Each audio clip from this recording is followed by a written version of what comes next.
বন্ধুরা, জবা গাছের মধ্যে এই জিনিসটি ব্যবহার করবার থোকায় থোকায় জবা ফুল ফুটবে। দেখেন, লাইভ ইনস্ট্যান্ট প্রুফ দেখতেই পাচ্ছেন।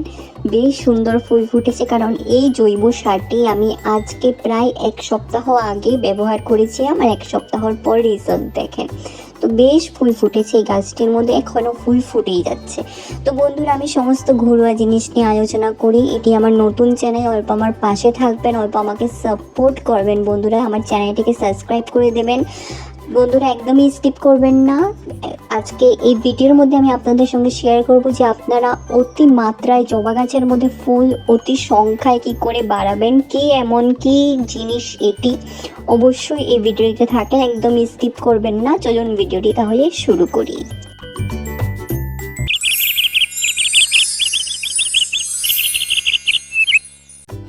নমস্কার বন্ধুরা, কেমন আছেন সবাই? মিকি মিনিস গার্ডেন্সের মধ্যে আপনাদের সকলকে স্বাগত জানাচ্ছি। আজকে একটা নতুন ভিডিও নিয়ে এসেছি জবা গাছের বিষয়ে। অনেকে বলে জবা গাছের মধ্যে ফুল ফুটে না। দেখেন, ফুল তো ফুটবে। আপনারা সঠিকভাবে যদি পরিচর্যা করেন, অবশ্যই আপনাদের গাছের মধ্যে ফুল ফুটবে। এখানে দেখেন, ডাবল ট্রিপল প্যাটেলের জবা ফুল বেশ দারুণ ফুটে আছে। তো কিছু কিছু জিনিস আছে, কিছু কিছু জিনিসের আমাদেরকে ঠিক মতন করে দেখাশোনা করতে হয়, ঠিক মতন করে পরিচর্যা করতে হয়, না হলে এই যে দেখেন, এরম হয়ে হয়ে কুড়িগুলো ঝরে পড়ে যাবে হলুদ হয়ে হয়ে। অনেকের কেউরই থাকে যে আমার গাছের মধ্যে, আমার জবা গাছের মধ্যে কুড়িটা হলুদ হয়ে ঝরে পড়ে যাচ্ছে কেন? অসংখ্য পরিমাণে এই প্রবলেমটা বেশি হয়ে থাকে গাছের মধ্যে। তো যদি ঠিক মতন করে পরিচর্যা করা হয়, তাহলে অবশ্যই কুড়ি পড়বে না। কারণ এখন গরমও হচ্ছে, বৃষ্টিও দিচ্ছে, তো সমস্ত ওয়েদার মিক্স আপ হয়ে গেছে। তো কিছু কিছু অংশে বৃষ্টির জলও যদি অতিমাত্রায় গাছের মধ্যে পড়ে, বৃষ্টির জলের মধ্যে নিউট্রিশন থাকে, তো ছোটো কুড়িটার মধ্যে যদি আপনারা একটা অনেক রকমের যদি একটা খাবার বিতরণ করে দেন, তো সেটি নষ্ট হবেই হবে। তো এই ছোটো কুড়ির মধ্যে যদি নিউট্রিশনের জল যদি সারা দিন পড়তেই থাকে বৃষ্টির বর্ষা সিজনের মধ্যে, তো অবশ্যই কুড়িটা হলুদ হবে। তারপর আরেকটা জিনিস চেক করবেন, পাতাগুলো হলুদ হয়ে যায়। তো যখনই পাতা হলুদ হয়ে যায়, আপনারা চেক করবেন পাতাগুলো উল্টে পিল্টে, যেগুলো কোনো হোয়াইট ফাঙ্গাস, কোনো হোয়াইট ছত্রাকের আক্রমণ হয়েছে নাকি গাছটির মধ্যে। কারণ অসংখ্য পরিমাণে সেই ছত্রাকের আক্রমণের কারণেও আপনাদের পাতা হলুদ হয়ে যায় মাঝে মাঝে। তো সেটিও আপনারা চেক করবেন। তারপর আরেকটা গুরুত্বপূর্ণ জিনিস আছে, সেটা অনেকে খেয়াল করে না, বাট সেটা খুব দরকারি জবা গাছের জন্য। যখনই জবা গাছের মধ্যে ফুল ফোটে, আমরা ফুলের গুঁড়োর দিকে ফুলটাকে তুই না, ফুলের আগার থেকে আমরা ফুলটাকে তুলে নিয়ে যাই, বাট ডাঁটাটা থেকে থাকে। অনেকে কি করে, অনেকে নয়, সবাই সেটিই করে।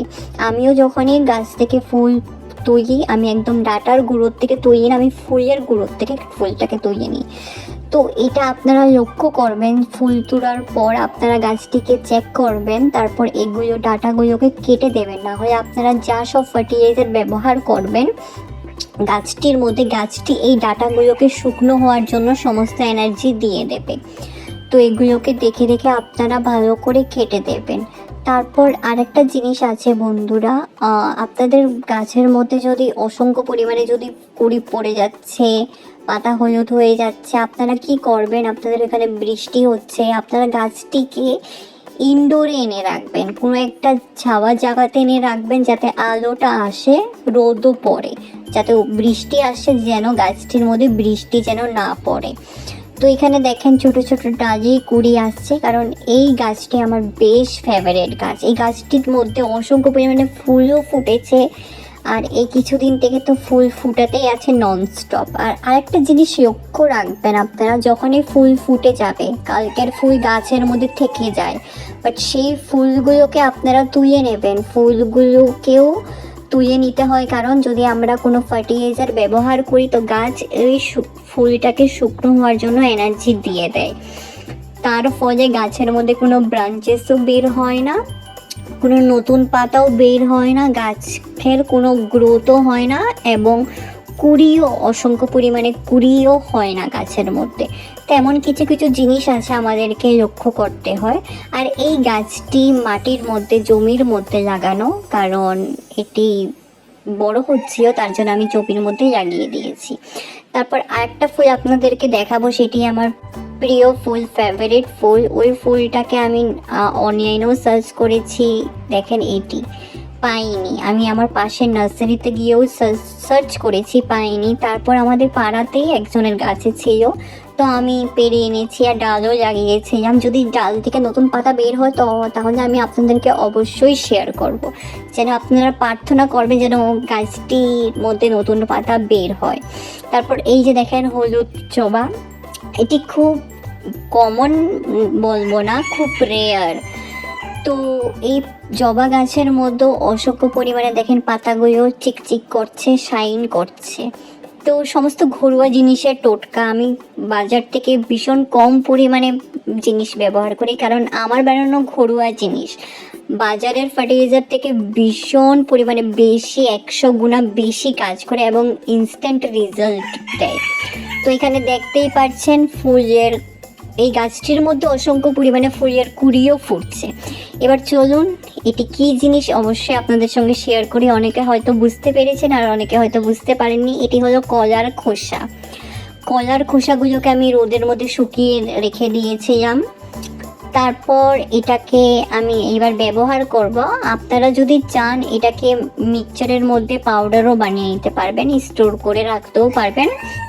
1 মাস অবধি আপনারা স্টোর করে রাখতে পারবেন এই ফার্টিলাইজারটা, শুকনো করে কিন্তু। তো এটির আপনারা লিকুইড ফার্টিলাইজারও বানাতে পারেন। জলের মধ্যে কলার খোসাগুলোকে চুবিয়ে রেখে দেবেন 24 থেকে 48 ঘন্টার জন্য, তো সমস্ত সার জলের মধ্যে চলে আসে। কলার খোসার মধ্যে পটাশিয়াম, ফসফরাস, ক্যালসিয়াম থাকে, খুব ভালো কাজ করে। তো আমার কাছে লিকুইড ফার্টিলাইজারও আছে, তো আমি দুটোটাই বানিয়ে রেখেছি। যখন যেটা প্রয়োজন হয় সেটা আমি গাছের মধ্যে বিতরণ করি। তো এটা আপনারা প্রায় 10 থেকে 15 দিনের মধ্যে একবার অন্তত দেবেন গাছের মধ্যে, খুব ভালো কাজ করে। লিকুইড যদি আপনারা দেন তো লিকুইডের মধ্যে অল্প নর্মাল জল ডাইলিউট করে আপনারা গাছের মধ্যে দেবেন। তো বন্ধুরা, এখানে লিকুইড ফার্টিলাইজারটা ইনস্ট্যান্ট কাজ করবে, 1 সপ্তাহের মধ্যে কাজ করা শুরু করে দেবে ভীষণ কম সময়ের জন্য। আর শুকনো ফার্টিলাইজার যদি আপনারা গাছের মধ্যে দেন, শুকনোটা কি করবে, শুকনোটা খুব জলদি কাজ করবে না, বাট অল্প অল্প করে কাজ করা শুরু করে দেবে একদম লং টার্মের জন্য, 2 মাস 3 মাসের জন্য। বাট সেটার রেজাল্ট খুব ভালো, কারণ আমি গাছটির মধ্যে শুকনো ফার্টিলাইজারের ব্যবহার করি অতিমাত্রায় বেশি। তো এখানে কিছু মাত্রায় আমি মাটির মধ্যে দিয়ে দিচ্ছি, যেহেতু গাছটি মাটির মধ্যে। তারপর অল্প মাটি দিয়ে জল দিয়ে দেব। এখন বৃষ্টিও হচ্ছে, তার জন্য আমি তেমনভাবে কোনো ফার্টিলাইজার ব্যবহার করছি না। অতিরিক্ত মাত্রায় ফার্টিলাইজার ব্যবহার করলেও গাছের জন্য খারাপ, ক্ষতিকর, তো সেটাও আপনারা অবশ্যই ধ্যানে রাখবেন। তো বন্ধুরা চলুন, যদি আপনাদের এই ভিডিওটি ভালো লাগে তাহলে আপনারা আপনাদের প্রিয় গার্ডেনিং ফ্রেন্ডসদের সঙ্গে আমার ভিডিওটি শেয়ার করবেন, যাতে সবাই দেখতে পারে, সবাই জানতে পারে। অল্প আমাকে সাপোর্টও করবেন বন্ধুরা, এটি আমার নতুন চ্যানেল।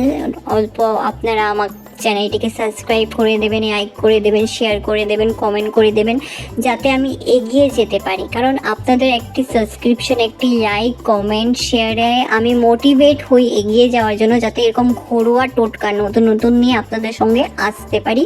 তাহলে চলুন বন্ধুরা, পরবর্তী একটা নতুন ভিডিও নিয়ে, আবার নতুন টিপস অ্যান্ড ট্রিক্স নিয়ে আবার আসছি। ধন্যবাদ।